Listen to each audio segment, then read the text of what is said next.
Ја слушате програмата Низ Светото Писмо.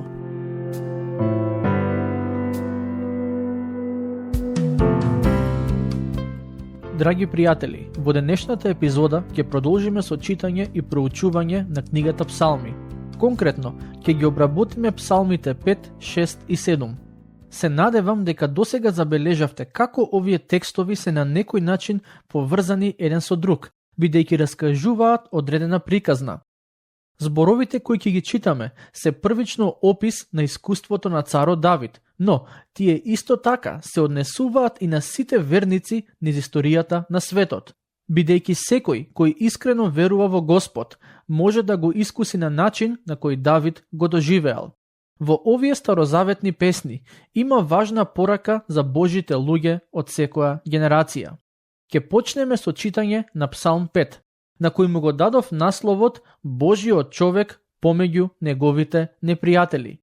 Во некои преводи над овој псалм стои описот за дувачки инструмент.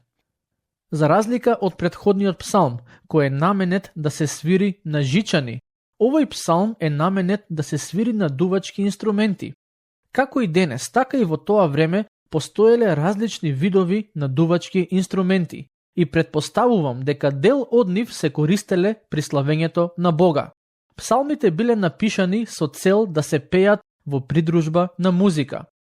Царот Давид беше музичар кој вешто знаеше да свири на харфа и затоа дел од псалмите се напишани за жичани инструменти. Некои од овие старозаветни песни се наменети и да се пеат во хор. Некој ги кажал следните зборови за овој псалм. Ова е молитва искажана со вера, испратена од срцето кон Бог, кој е штит и награда на сите кои го бараат. Оваа молитва е кажана насред секојдневни борби со злото и безбожноста, со кои се соочуваат сите луѓе, а тоа ги вклучува и верните. Затоа е потребно трпение во време на неволја, затоа радоста се зголемува кога Господ дава спасение. Мислам дека е време да почнеме со читање на текстот, стихови 1 до 3. Чуј ги, Господи, зборовите мои, разбери ги воздишките мои, чуј го гласот на мојот повик, Царе мој и Боже мој, зашто Тебе ти се молам. Наутро го слушаш гласот мој, наутро застанувам пред Тебе и чекам. Ова е утринска молитва.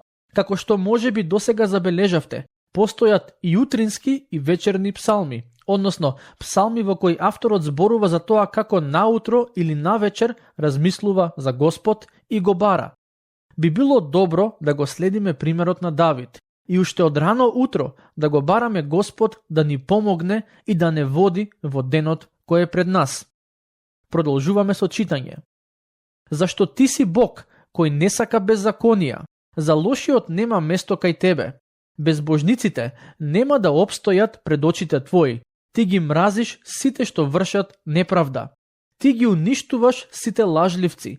Од крвопиец и лукав Господ се гнаси. А јас пак, според твојата голема милост, ќе влезам во твојот храм и ќе паднам ничкум пред твоето светилиште, со почит кон тебе. Ова е утехата на Божите луѓе. Кога ќе погледнете на својот живот, предпоставувам некои од вас чувствуваат дека сте обкружени со многу зло и тоа ви создава тежина во срцето. Но, како христијаните да најдат утеха во такви моменти? Погледнете што вели псалмистот. Бог се гади од гревот. Злото му е одвратно и верувам дека и верниците се чувствуваат така, или барем треба така да гледаат на гревот и злото. Кога луѓето околу нас живеат во грев и прават зло, нашата утеха треба да биде во Господовата голема милост.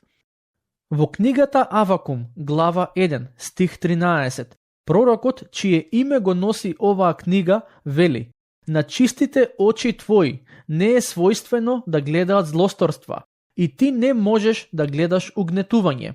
Зошто гледаш злодејци и молчиш, кога нечистивиот проголтува човек што е поправеден од него? Знаете, злото и гревот се реалност од која засега не можеме да избегнеме, И на моменти се чини дека грешниците се повеќе и повеќе напредуваат, но доаѓа ден во кој сите оние кои живеат во грев ќе се соочат со Божиот праведен суд. Бог многу јасно ни го кажува тоа во Светото писмо. Злото нема вечно да обстои. Во Откровение, глава 21, стих 8 пишува: а на плашливците и неверниците, на поганите и убијците, на блудниците и магесниците, на идолопоклониците и на сите што лажат, делот им е во езерото што гори со оган и сулфур. Тоа е втората смрт. Знам дека на некои луѓе овие стихови не им се допаѓаат, но Бог веќе одамна го најави својот праведен суд. Стих 8. Господи, води ме по Твојата правда, поради непријателите мои, патот Твој пред мене порамни го. Давид како да вели, непријателите ме гледаат и едвај чекаат да се сопнам и да паднам, но јас сакам да Те прославам Тебе, Господе. Не дозволувај да паднам и другите да ми се ситат. Стих 9. Зашто во устата нивна нема вистина, во срцето им е измама, грлото им е отворен гроб, на јазикот пак ласкање. Овие зборови се цитирани во посланието до римјаните од страна на апостолот Павле.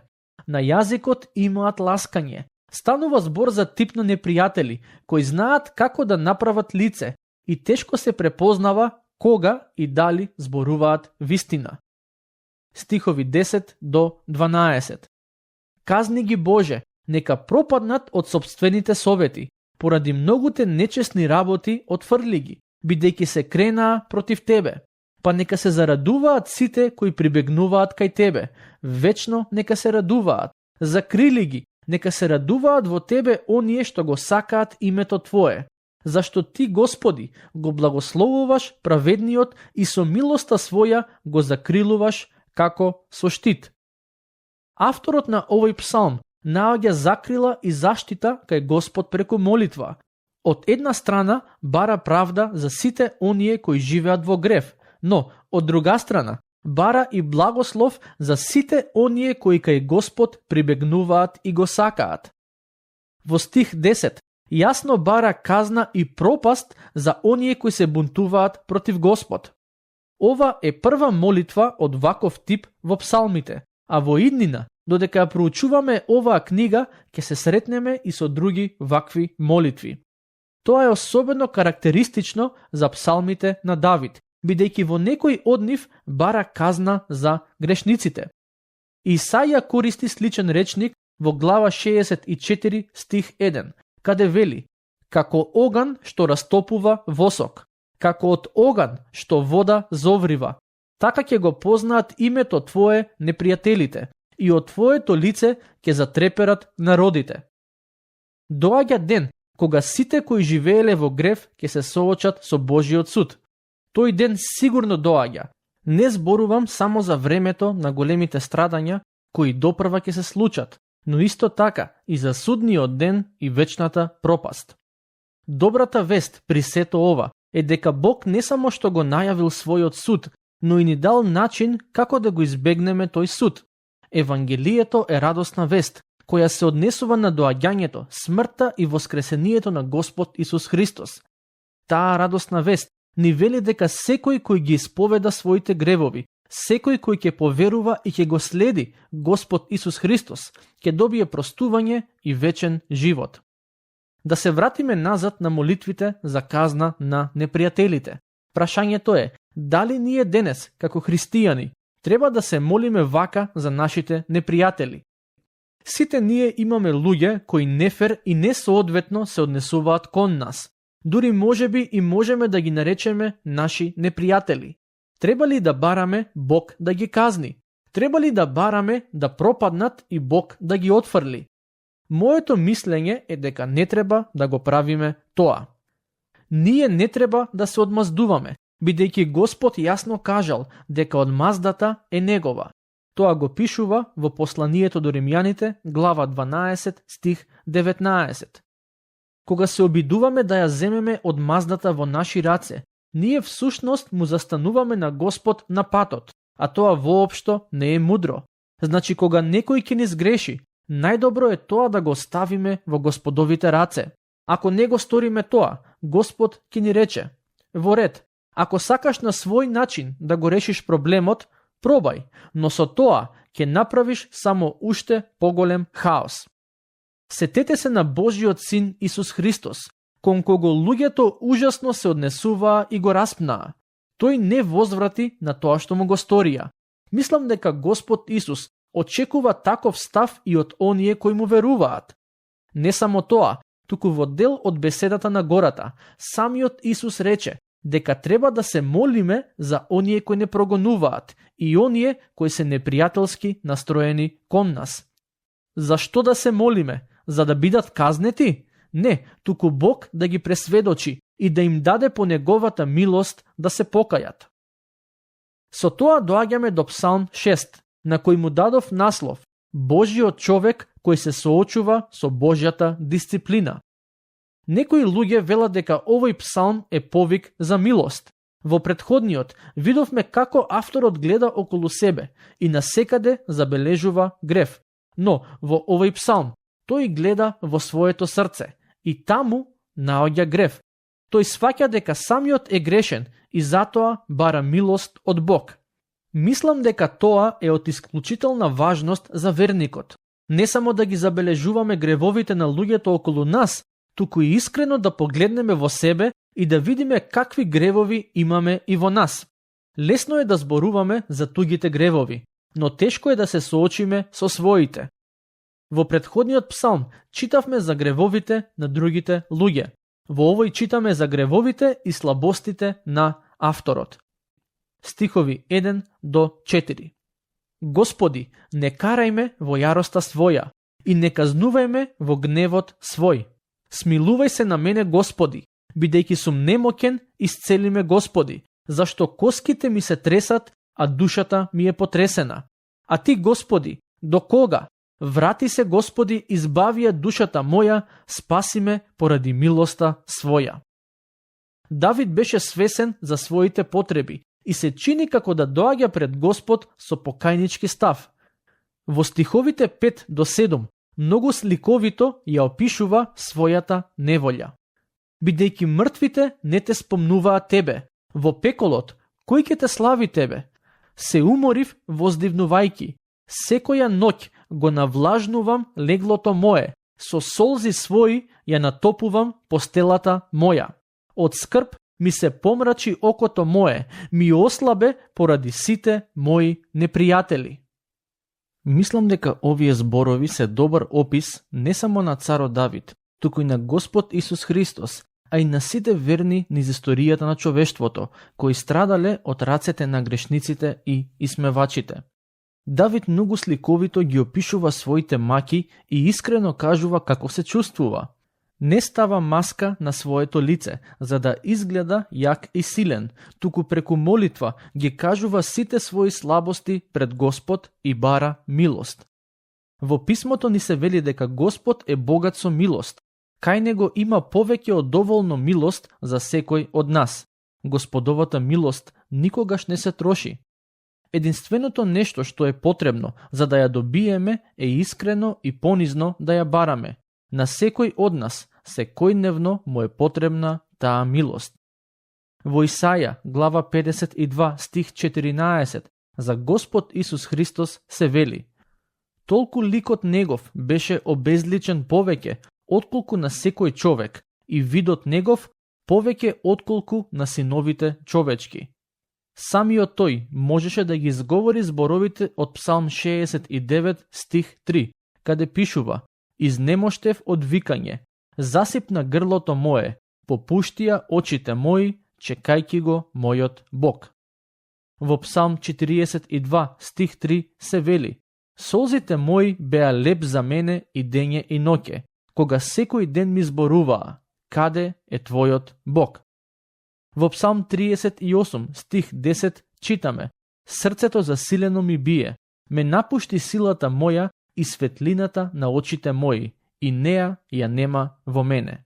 Псалм 88, стих 9 вели: очите мои ослабеа од тага, Цел ден викам кон Тебе, Господи, ги протегам рацете кон Тебе. Гледате, во сите овие псалми може да се препознае барем некој аспект од страдањето на Господ Исус Христос и начинот на кој тој се чувствуваше при неговото понижување. Не само Господ Исус, но и сите луѓе кои му веруваат и го следат, минувале и најверојатно ќе минуваат ни слични искуства како и псалмистот. Но, при сето тоа, треба да црпиме утеха од фактот што нашиот Спасител мина низ најтешките страдања и тој може да ни даде сила да ги поминеме и нашите неволји. Тој веќе минал низ нештата низ кои ти минуваш и може да те утеши и да ти даде сила. Навистина е прекрасно да се има таков Спасител. Стихови 8 и 9. Отстапете од мене сите вие кои вршите неправда, зашто Господ го услиша гласот на мојот плач. Господ ја услиша молбата моја. Господ ја прими молитвата моја. Во послание до евреите, глава 5, стих 7, за Господ Исус се вели: Во деновите на својот земен живот, тој со силен вик и солзи упати молби и молитви кон оној кој можеше да го спаси од смртта и поради својата подчинетост од почит беше чуен. Во оваа вистина лежи нашата утеха денес. Господ ќе одговори нашата молитва кога сме во длабока неволја. Сакам да ве охрабрам да ја побарате Господовата милост во светло на вашата неволја и да го направите тоа со вера. Верувам дека некои од вас се наоѓаат во многу тешки животни околности и тоа е добра прилика да му дозволите на Господ да интервенира. Стих 10. Ке се посрамат и уплашат сите мои непријатели, ке се повлечат и веднаш ке се засрамат. Со тоа доаѓаме до 7-миот псалм.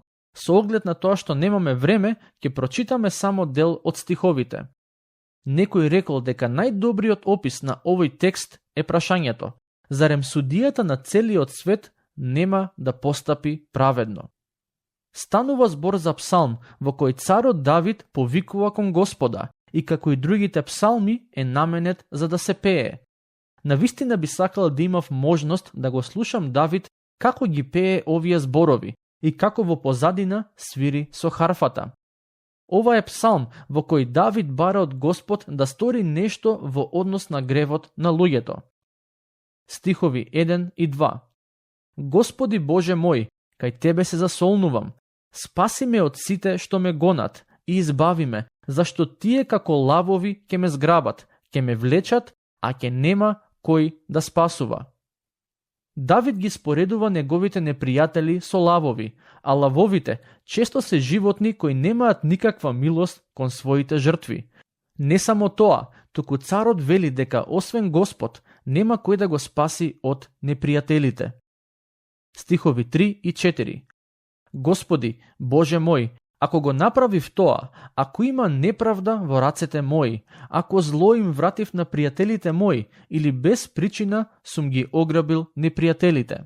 Со други зборови, тој се жали дека неправедно страда. Неправедното страдање е многу тешко да се објасни и јас немам намера да се обидам да ви дадам одговор на оваа тема. Знам само една работа, а тоа е дека Господ знае се што се случува и тој се дозволува со одредена причина. Да, ние некогаш можеби нема да ги разбереме причините, но верувам дека еден ден, кога ќе застанеме пред Него, Господ ќе ни каже. Сега следуваат стихови во кои Давид го велича Господ и го повикува да се справи со неговите непријатели. Стих 6. Стани Господи во гневот свој, крени се против жестината на непријателите мои. Стани Господи, ти си одредил суд. Ќе го прочитам и стих 11. Бог е праведен судија и секојдневно предупредува. Ние луѓето може би сметаме дека знаеме што е добро, а што зло, но самиот Бог е праведниот судија и секојдневно не предупредува преку неговиот збор, повикувајќи не да го оставиме гревот и да чекориме по патот на праведноста. Стих 17. Го прославувам Господа поради правдата Негова и му пеам на името на Господ Севишниот. Овие псалми се навистина охрабрувачки и се надевам дека за некој од вас се поттик да го славите Господа. Во следното проучување ќе обработиме нов месијански псалм. Бог нека ве благослови.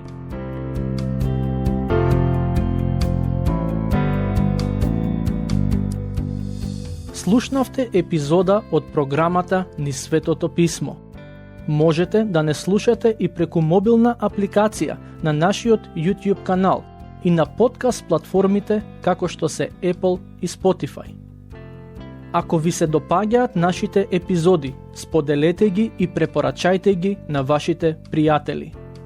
Бидете слободни да ни оставите свој коментар или да ни пишете на нашата имейл адреса nizsvetotopисmo@gmail.com.